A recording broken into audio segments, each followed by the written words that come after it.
ایوب کی کتاب پہلا باب آیت نمبر 4 اور 5۔ اس کے بیٹے ایک دوسرے کے گھر جایا کرتے تھے اور ہر ایک اپنے دن پر ضیافت کرتا تھا، اور اپنے ساتھ کھانے پینے کو اپنی تینوں بہنوں کو بھی بلوا بھیجتے تھے، اور جب ان کی ضیافت کے دن پورے ہو جاتے تو ایوب انہیں بلوا کر پاک کرتا اور صبح کو سویرے اٹھ کر ان سبوں کے شمار کے موافق سوختنی قربانیاں چڑھاتا تھا، کیونکہ ایوب کہتا تھا کہ شاید میرے بیٹوں نے کچھ خطا کی ہو اور اپنے دل میں خدا کی تکفیر کی ہو۔ ایوب ہمیشہ ایسا ہی کیا کرتا تھا۔ آمین۔ ہم نے پڑھا کہ ایوب کے جو بیٹے تھے وہ اپنے گھر میں ضیافت کرتے تھے، دعوت کرتے تھے، اپنی بہنوں کو بھی بلا لیتے تھے، اور جب ان کی ضیافت کے دن پورے ہو جاتے تھے تو ایوب اپنے بچوں کو جمع کرتا تھا اور قربانیاں گزرانتا تھا۔ ایوب کا جو تعلق خدا کے ساتھ ہے، جس تعلق کے باعث ایوب خدا کو جانتا ہے کہ خدا پاک ہے اور وہ بدی کو دیکھ نہیں سکتا، وہ خدا کی پاکیزگی کو بڑی قربت کے ساتھ جانتا ہے، بڑے اچھے طریقے سے جانتا ہے۔ اور ایوب کو اس بات کا علم ہے کہ خدا جس کی میں عبادت کرتا ہوں، خدا جس کی میں پرستش کرتا ہوں، خدا جو میرا آقا ہے، خدا جو میرا مالک ہے، خدا جو میرا بادشاہ ہے، مجھے پیدا کرنے والا ہے، اس کی ذات میں گناہ نہیں ہے۔ اور ضرور ہے کہ جو لوگ اس کے ساتھ چلتے ہیں وہ پاکیزگی میں چلتے رہیں۔ ایوب نے یہ بات اپنے بچوں کو سکھانی تھی، اسی لیے ایوب جو تھا ایک عملی قدم اپنے بچوں کو دکھاتا تھا کہ بیٹے خدا کے ساتھ چلنے کے لیے ضروری ہے کہ تم اس پاک خدا کی عبادت کر سکو، اس پاک خدا کی عبادت کرو اور پاکیزگی میں کرو۔ ہم نے پڑھا کہ وہ یہ سوچتا تھا کہ کہیں اس کے بچے اپنے دل میں خداوند کی تکفیر نہ کر دیں، خداوند کے خلاف کوئی کفر نہ بک دیں۔ وہ جانتا تھا کہ بھئی پیسہ تو میرے پاس بہت ہے، میں ایک مالدار آدمی ہوں، کہیں میرے بچے پیسے کے اسی گھمنڈ میں آ کر خدا کے خلاف کوئی کفر نہ بک دیں۔ لیکن اس نے ایک ایسا نمونہ اپنے بچوں کو دکھایا ہے کہ بیٹے خداوند کی تمجید کس طرح سے کی جاتی ہے، خداوند کا نام کیسے پاک مانا جاتا ہے، خداوند کی راہوں پر کیسے چلا جاتا ہے۔ اس نے اپنے بچوں کو خدا کے بارے میں متعارف کروایا ہے، خدا کے بارے میں بتایا ہے کہ بیٹا جس خدا کو میں مانتا ہوں وہ پاک خدا ہے۔ ہم سب خاندانوں کا حصہ ہیں، خاندانوں سے منسلک ہیں، خاندان کا سربراہ ہوتے ہوئے یہ ہم سب کی ذمہ داری ہے، صرف والد کی ذمہ داری نہیں ہے، صرف والدہ کی ذمہ داری نہیں ہے، بلکہ جن کے نیچے کچھ 4 لوگ ہیں، مطلب جیسے میں بڑا بھائی ہوں، میرے بعد 2 بہن بھائی ہیں، ہم آفس میں جس جگہ پر ہیں، ہمارے نیچے اگر لوگ ہیں تو ہمیں اپنے کردار سے، اپنے کاموں سے، اپنے نیچے کام کرنے والے لوگوں کو، اپنے خاندان کو خاص طور پر اس بات کو بتانا ہے کہ جس خدا کو ہم مانتے ہیں وہ کیسا خدا ہے، خدا کے بارے میں بتانا ہے۔ اور ایوب نے ایسا ہی کیا ہے، ایوب نے اپنے بچوں کو خدا کے بارے میں تعلیم دی ہے کہ بیٹا جس خدا کو ہم مانتے ہیں وہ کیسا ہے۔ آج کل میں یہ بات بڑی عام ہے، ہمارے بچے جب یونیورسٹیز میں جاتے ہیں، کالجز میں جاتے ہیں، جابز پر جاتے ہیں تو مختلف طرح کی تعلیمات کو سنتے ہیں، مختلف مذاہب کے لوگوں سے ملتے ہیں۔ قائم وہ رہتا ہے جو خدا کو جانتا ہے، قائم وہ رہتا ہے جو خدا کے بارے میں تعلیمات کو جانتا ہے، جو بائبل مقدس کو جانتا ہے۔ جب ہم مختلف طرح کی تعلیمات کے بارے میں سنیں گے، ہم آئے دن ایسی خبریں سنتے ہیں کہ فلاں جو تھا وہ کرسچن گھرانے میں پیدا ہو گیا تھا لیکن اب وہ آگے کو کرسچن نہیں رہا۔ وجہ کیا ہے؟ وجہ یہ ہے کہ وہ خدا کو جانتے نہیں ہیں، خدا کے ساتھ ان کا کوئی شخصی تعلق نہیں ہے۔ یہ چرچ کی ذمہ داری تو ہے کہ چرچ بتائے، لیکن چرچ میں ہم سنڈے کو آتے ہیں، کوائر پریکٹس میں آتے ہیں اور عبادت میں آتے ہیں، لیکن ہمارا جو زیادہ وقت ہے وہ گھر میں گزرتا ہے اپنے بچوں کے ساتھ۔ والدین کی یہ ذمہ داری ہے کہ وہ اس ذمہ داری کو سمجھے کہ خدا کا ان والدین کے ساتھ ایک شخصی تعلق ہونا چاہیے۔ جب والدین کا خدا کے ساتھ اپنا تعلق گہرا ہوگا تب ہی وہ اس قابل ہوں گے کہ وہ اپنے بچوں کو اپنے خدا کے بارے میں بتا سکیں۔ امثال کی کتاب میں ہم بار بار پڑھتے ہیں، اے میرے بیٹے میری تعلیم کو فراموش نہ کر۔ ایک جگہ پہ وہ کہتا ہے میں بھی اپنے باپ کا بیٹا تھا۔ سلیمان کہتا ہے میرے باپ نے بھی مجھے اسی طرح سے ٹیچ کیا تھا۔ پہلی بات یہ کہ ہم نے خود خدا کے بارے میں جاننا ہے، ہم نے خود خدا کو جاننا ہے، شخصی طور پر خدا کے ساتھ تعلق میں جڑنا ہے اور اس سے کہنا ہے کہ خداوند میں تجھے شخصی طور پر جاننا چاہتا ہوں، میں تیری پاکیزگی کو شخصی طور پر جاننا چاہتا ہوں۔ میرے عزیزو، خدا کی پاکیزگی خدا کی ذات کا ایک ایسا حصہ ہے جس کے بارے میں خدا کمپرومائز نہیں کرتا۔ خدا پاک ہے، خدا پاک ہے، خدا قدوس ہے۔ یہ بات ہم نے آنے والی نسلوں کو بتانی ہے کہ بیٹا جس خدا کی ہم عبادت کرتے ہیں وہ خالص ہے، وہ پاک ہے، اس کی ذات میں گناہ نہیں ہے، وہ بدی کو دیکھ نہیں سکتا۔ اس کا مطلب یہ ہے کہ اس کے اندر بدی کے خلاف جو ہے وہ غصہ ہے، کیونکہ وہ خود پاک ہے، وہ برداشت نہیں کر سکتا بدی کو۔ میرے عزیزو، یہ وہ تعلیم ہے جو خدا کے بارے میں ہم نے اپنے بچوں کو دینی ہے، کہ خدا نے ہمیں بنایا ہے۔ جب ہم بچے کالجز میں جاتے ہیں، آج کل تو خیر سوشل میڈیا اور انٹرنیٹ اور یوٹیوب نے کے ذریعے سے جب ہم تعلیم دیکھنا شروع کرتے ہیں تو یہ تعلیم بہت عام ہے کہ بھئی سائنس کی وجہ سے سب کچھ ہے، تو گمراہ ہونے کے چانسز بہت زیادہ ہیں۔ سو گمراہی سے ہمیں جو چیز بچا سکتی ہے وہ براہ راست خدا کے ساتھ ہمارا تعلق ہے، وہ براہ راست خدا کے بارے میں ہمارا علم ہے اور خدا کے پاک کلام کے بارے میں جاننا ہے۔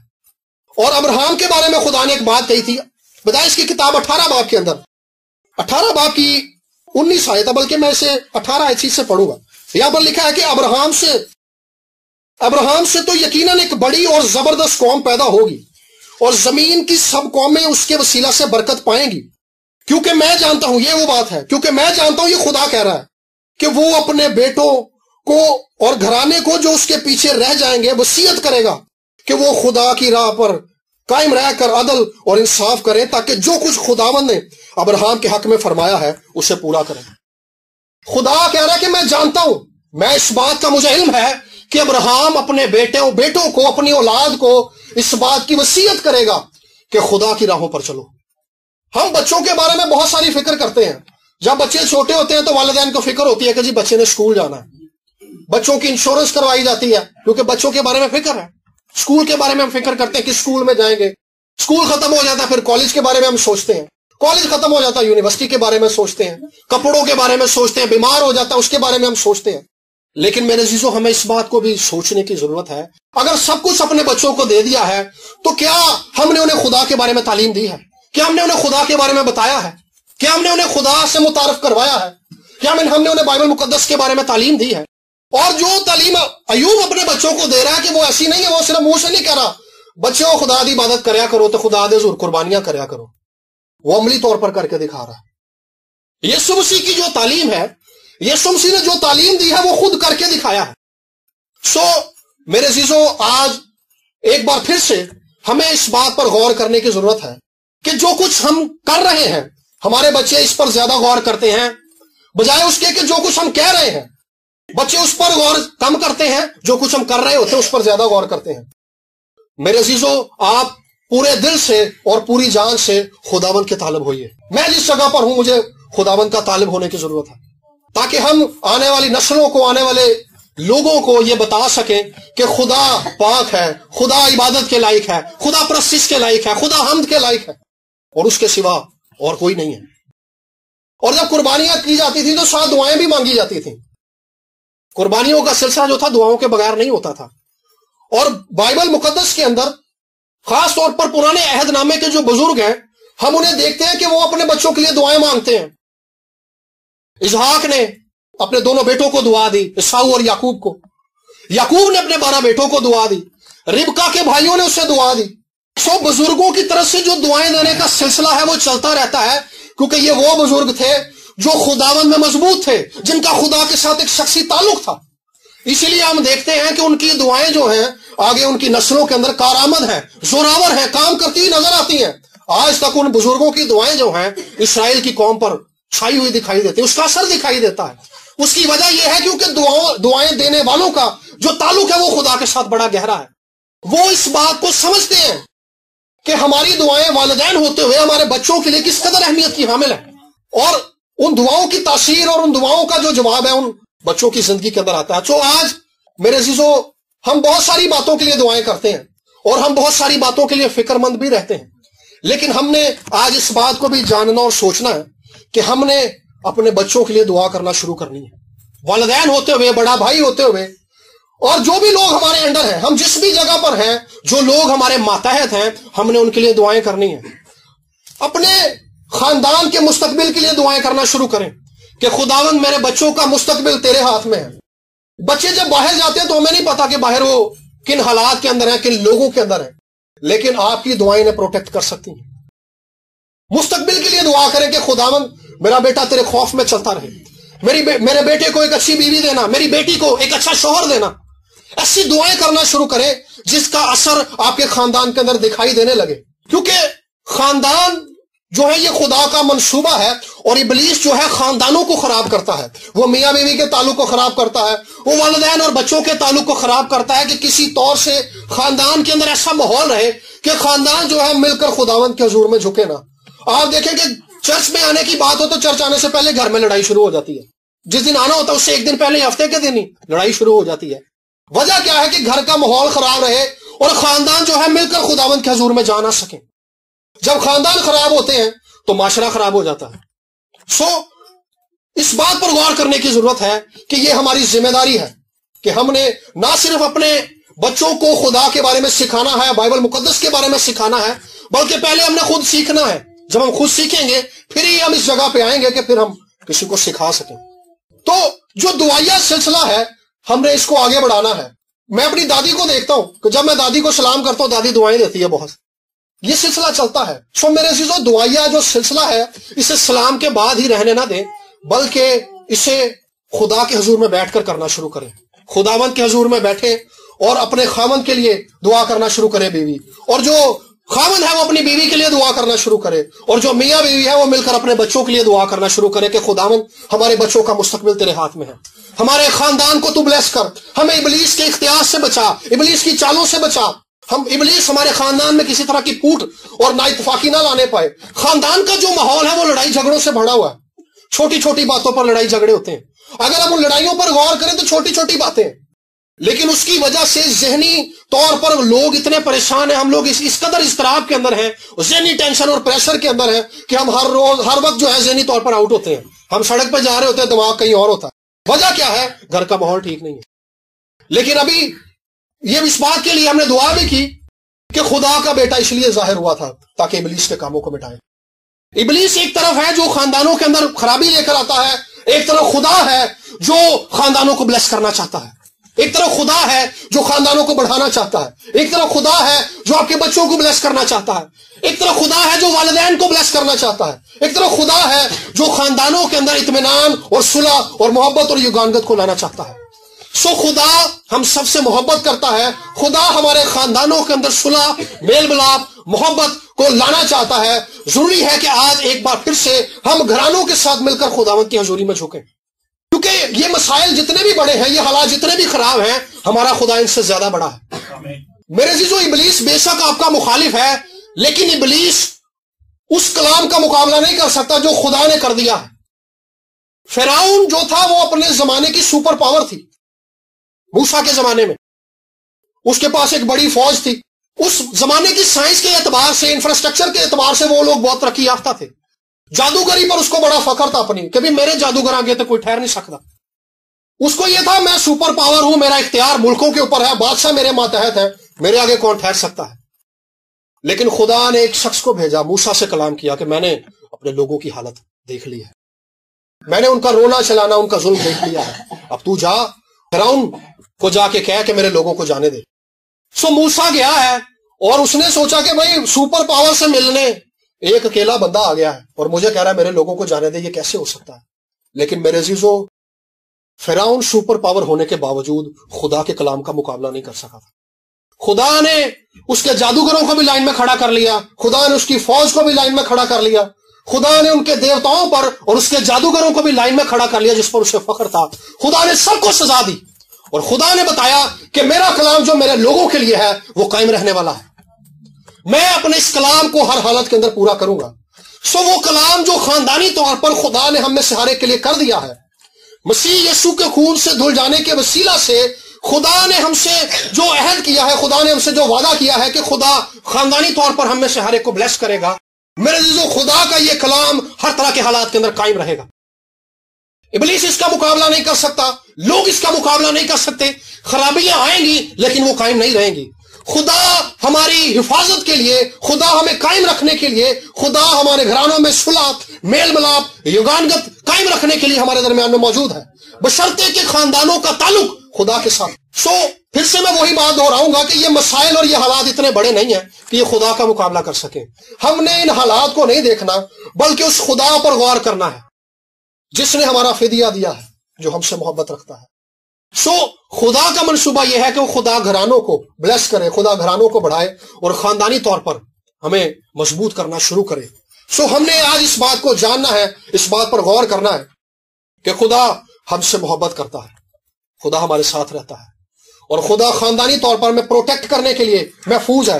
میں نے پچھلے کلام میں یہ بات بتائی تھی کہ ابلیس نے اس بات کا اقرار کیا کہ خدا تیری باڑ ایوب کے گرد ہے اور ایوب کے گھرانے کے گرد ہے، اور جو کچھ ایوب کا ہے اس کے گرد ہے۔ سو اس بات کو یاد رکھیں کہ خدا کی باڑ ہمارے گرد بھی ہے۔ اگر نہیں ہے تو اس سے کہیں کہ خداوند اپنی باڑ کو میرے گھرانے کے گرد قائم کر، میرے گھرانے کے گرد قائم کر، ہمارے رشتوں کے بیچ میں قائم کر، جو کچھ تو نے ہمیں بخشا ہوا ہے اس کے گرد قائم کر، تاکہ ہم تیری حضوری میں آگے بڑھ سکیں۔ ایک اور بات بڑی خاص ہے، یہ عبرانیوں کے خط کے اندر لکھی، میں اسے پڑھنا چاہتا ہوں۔ عبرانیوں کا خط 11 باب کی 23 آیت۔ ایمان ہی سے موسیٰ کے ماں باپ نے اس کے پیدا ہونے کے بعد 3 مہینے تک اسے چھپائے رکھا، کیونکہ انہوں نے دیکھا کہ بچہ خوبصورت ہے اور وہ بادشاہ کے حکم سے نہ ڈرے۔ ہوا کیا ہے، فرعون نے اعلان کیا ہے کہ اسرائیلیوں کے بیٹوں کو مار دو، لیکن انہوں نے بچے کو چھپا لیا ہے۔ 3 مہینے تک انہوں نے بچے کو چھپا کے رکھا ہے موسیٰ کو، لیکن اب بچہ اتنا بڑا ہو گیا، انہیں سمجھ آ گئی ہے کہ بھئی اب بچے کو مزید چھپا نہیں سکتے۔ سو جب انہیں پتا چل گیا ہے کہ ہم بچے کو مزید چھپا نہیں سکتے، انہوں نے ایمان کے ساتھ خداوند پر توکل کرتے ہوئے بچے کو خداوند کے ہاتھ میں دیتے ہوئے اسے ٹوکری میں ڈال کر دریا میں بہا دیا ہے۔ سو جس خدا کے ہاتھ میں انہوں نے اپنے بچے کو دیا تھا، اس خدا کی قدرت دیکھیں کہ جس بادشاہ نے اس کے خلاف حکم جاری کیا ہے وہ اسی کے پیسے پر پل رہا ہے، اسی کی آنکھوں کے سامنے پل رہا ہے، اسی کے محل میں پل رہا ہے۔ یہ خدا کی قدرت ہے۔ سو ہم اپنے بچوں کو محفوظ نہیں رکھ سکتے۔ ہمارے بچے گھر میں ہماری نظروں کے سامنے رہتے ہیں، لیکن جب وہ باہر چلے جاتے ہیں، کالج میں جاتے ہیں، یونیورسٹی میں جاتے ہیں، اور گھر سے باہر چلے جاتے ہیں، جاب پر جاتے ہیں، میں نہیں پتا وہ کیا کرتے ہیں، لیکن میرے عزیزو اس بات پر توکل کریں اور انہیں ایمان سے خداوند کے ہاتھ میں دینا شروع کریں، خدا انہیں محفوظ رکھے گا، خدا محفوظ رکھے گا۔ یہ ہمارے اختیار میں نہیں ہے، کیونکہ ہماری حدود ہے۔ میں اگر یہاں بیٹھا ہوں تو مجھے یہیں کا پتا، مجھے نہیں پتا باہر کیا ہو رہا ہے، لیکن یسوع کے وسیلہ سے جس خدا کے ساتھ ہمارا میل ہو گیا ہے، ہمارا تعلق جڑ گیا ہے، وہ حاضر و ناظر ہے، وہ ہر جگہ موجود رہتا ہے، وہ محفوظ رکھتا ہے۔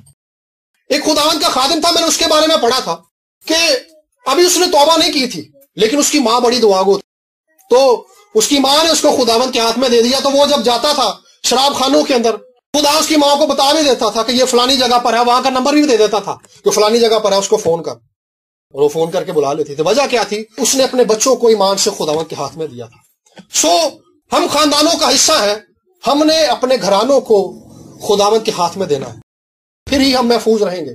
ورنہ جو ہمارے حالات ہیں، جو ہمارا ماحول ہے، اور جس قسم کی خبریں ہم اس ملک میں آئے دن سنتے ہیں، سب کچھ ہمارے مخالف ہے، لیکن خدا ہمارے ساتھ ہے۔